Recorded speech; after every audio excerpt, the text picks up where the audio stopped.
Hey y'all, I wanted to make this little video real quick. I'm going to post it on YouTube. I had mentioned there was a big deer we were after. We tried to target. It's a deer. He's got a leg injury, so he threw a bad horn on his right side. Got a bad left back leg. Grew an extraordinary rack. He's a big half a 10. Would probably be 125-ish 10, maybe 130. But his right horn just grows straight out. And it's got a drop tine that's just nasty looking. It's beautiful to me. It's a deer of a lifetime. You'll never see another one like it. Probably 23 inches wide, just because one horn goes so far out. Just unique. We've been wanting to target this deer since May. I've been really excited about this deer. My partner Russ has 155 acres right outside of McRae. It's just phenomenal. Loaded with deer. Got a lot of big bucks on feed on camera. Got some way bigger bucks, some way higher scoring bucks. But I like this unique deer because it's drop time. So we've been set to try this deer, and he started to come a little bit in the daylight. Well, we had a big heavy rainstorm come through about 5:30, 5 to 6 yesterday. And he had texted and called about 5:30, and I hit him back. I was like, man, you want to go? It's fixing to flood. He said, yes, it's clear here. We looked at the radar, and then it ended up flooding in mile and 2. I said, if we can get in the tree just as soon as this lets up, maybe them deer will shake off and come to feed. We videoed some does and yearlings yesterday morning, same stand. So we committed and went back after it. Well, he beat me there. He got up in the tree. I come in about 10 minutes behind him, climbed up behind him, set up the cameras, camera arms, everything. Those yearlings came in. They kind of spooked off. He got stood up and got ready, and here come that big deer. Beautiful deer, beautiful footage. We had good daylight. It was probably 7:15. Got some great footage of it, and I hope to be able to share it all and tell all the story. He made a shot on the deer. He made a good shot on the deer. A shot I wouldn't have traded for anything. Now, before anybody criticizes and says, oh, he should have had a muzzy broadhead, that would have been a dead deer, because he did get in the shoulder blade and he didn't get great penetration.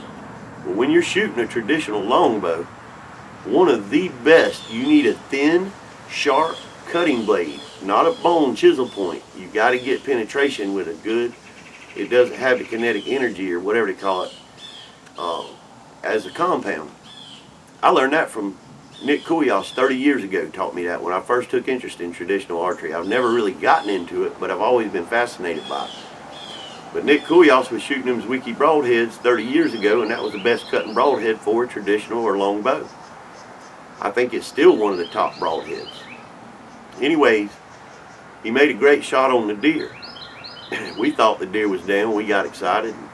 Deer went about 70 yards and stopped. We heard him stop, never heard him go down.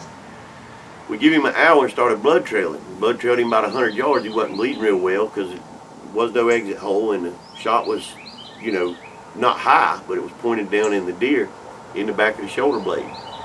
Looked like a great hit. Looked like 1.5 inches over the heart. We're going to show it all, but we want to finish this deer first.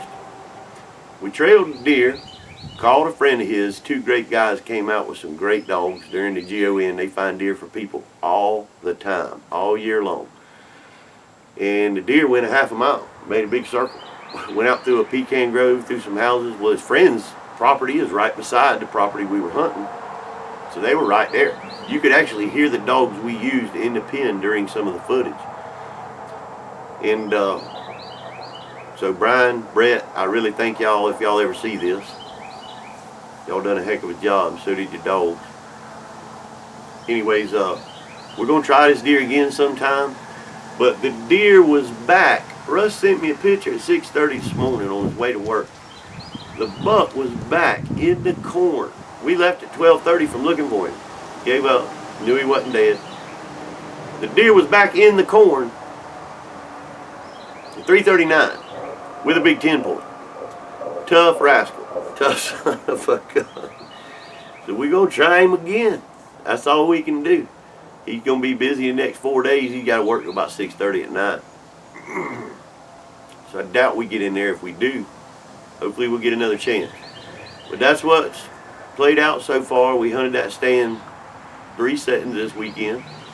Had good hunting. It's a good setup. Great piece of property.